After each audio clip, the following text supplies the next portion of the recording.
Break ಆದ ಮೇಲೆ ಮತ್ತೆ ಸ್ವಾಗತ. ಬಾಗಲಕೋಟೆ ಬೈ ಎಲೆಕ್ಷನ್ ಚುನಾವಣಾ ಪ್ರಚಾರದ ಹೊತ್ತಲ್ಲಿ ನರಗುಂದ ಶಾಸಕ ಸಿಸಿ ಪಾಟೀಲ್ ಅವರು ಸಂವೇದನಾಶೀಲ ಪದ ಬಳಕೆ ಮಾಡಿರುವ ಬಗ್ಗೆ ಒಂದು ಆರೋಪ ಕೇಳಿಬಂದಿತ್ತು. ಮುಸ್ಲಿಂ ಹಾಗೂ ಕುರುಬ ಸಮುದಾಯದ ವಿರುದ್ಧ ಸಿಸಿ ಪಾಟೀಲ್ ಅವರು ಅವಹೇಳನಕಾರಿ ಹೇಳಿಕೆ ಕೊಟ್ಟಿದ್ದಾರೆ.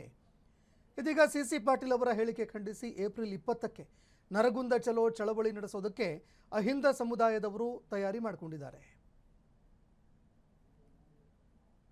ವೀರಣ್ಣ ಚರಂತಿ ಮಾಡ್ರು ಅವರ ಬಂದಿರತಕ್ಕಂಥ ಕಮಲದ ಗುರುತಿಗೆ ನಾವು ಓಟನ್ನು ಹಾಕಿದ್ರೆ ಸಿದ್ದರಾಮಯ್ಯನವರಿಗೆ ತಕ್ಕ ಉತ್ತರವನ್ನು ಕೊಟ್ಟಂಗಾಕತಿ. ಈ ಭ್ರಷ್ಟ ಸರ್ಕಾರಕ್ಕೆ ತಕ್ಕ ಉತ್ತರ ಕೊಟ್ಟಂಗಾಕತಿ. ಆ ಕಾರಣಕ್ಕಾಗಿ ನಾವೆಲ್ಲರೂ ಇವತ್ತು ನಮ್ಮ ಸಮಾಜದ ಒಳಪಂಗಡಗಳನ್ನು ಮರೆತು ಚುನಾವಣೆ ಮಾಡ್ಬೇಕಂತ ನಿನ್ನೆ ಬಸನಗೌಡ ಪಾಟೀಲ್ ಯತ್ನಾಳ್ ಅವರು ನನಗೆ ಫೋನ್ ಮಾಡಿದ್ರು, ಎಷ್ಟೊತ್ತಿದ್ರು ಬರ್ಬೇಕಂತ. ನಾನು ದಾವಣಗೆರೆ ಉಸ್ತುವಾರಿ ಇದ್ದೀನಿ. ಬೆಳಗ್ಗೆ 5:30 ಎದ್ದ ಈ ಕಾರ್ಯಕ್ರಮ ತಪ್ಪಿಸ್ಕೋಬಾರ್ದು ಅಂತೇಳಿ 5:30 ಎದ್ದ 12 ಗಂಟೆ ಆಗೋಲ್ಲಾಗ ನಾ ಇಲ್ಲಿ ದಾವಣಗೆರೆಯಿಂದ ಬಾಗಲಕೋಟೆಗೆ ಬಂದೇನಂದ್ರೆ ಈ ಚುನಾವಣೆಯ ಮಹತ್ವ ಎಷ್ಟೈತೆ ಅನ್ನೋದು ಅರ್ಥ ಮಾಡ್ತೀನಿ.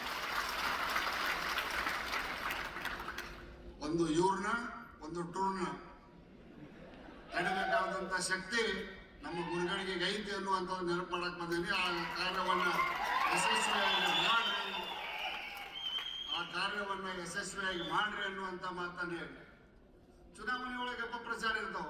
ನನಗೂ ನಮ್ಮ ಕ್ಷೇತ್ರದ ಅಂತಾರೆ ಸಿಸಿ ಪಾಟೀಲ್ ಸೀಟ್ ಕದನ್ರಿ ಅಂತ. ಏನು ಉಪಚುನಾವಣೆಯ ಸಂದರ್ಭದಲ್ಲಿ ಸನ್ಮಾನ್ಯ ಸಿಸಿ ಪಾಟೀಲ್ರು 4 ಬಾರಿ ಶಾಸಕರಾಗಿರ್ತಕ್ಕಂಥವ್ರು, 2 ಬಾರಿ ಸಚಿವರಾಗಿರ್ತಕ್ಕಂಥವ್ರು, ನಮ್ಮ ಜಿಲ್ಲೆಯ ಉಸ್ತುವಾರಿ ಸಚಿವರು ಸಹಿತ ಅವರಾಗಿದ್ರು.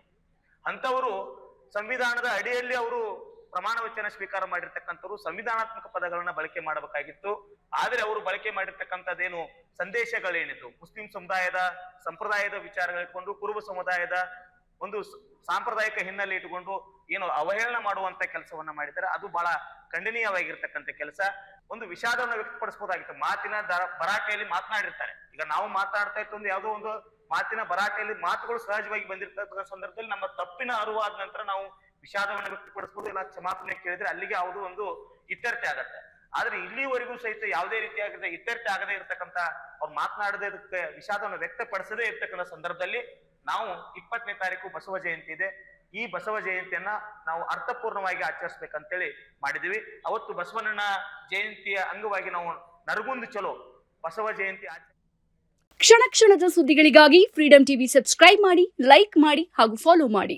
ಹೊಸ ಸುದ್ದಿಗಳ ನೋಟಿಫಿಕೇಶನ್ಗಾಗಿ ಬೆಲ್ ಐಕಾನ್ ಮೇಲೆ ಕ್ಲಿಕ್ ಮಾಡಿ.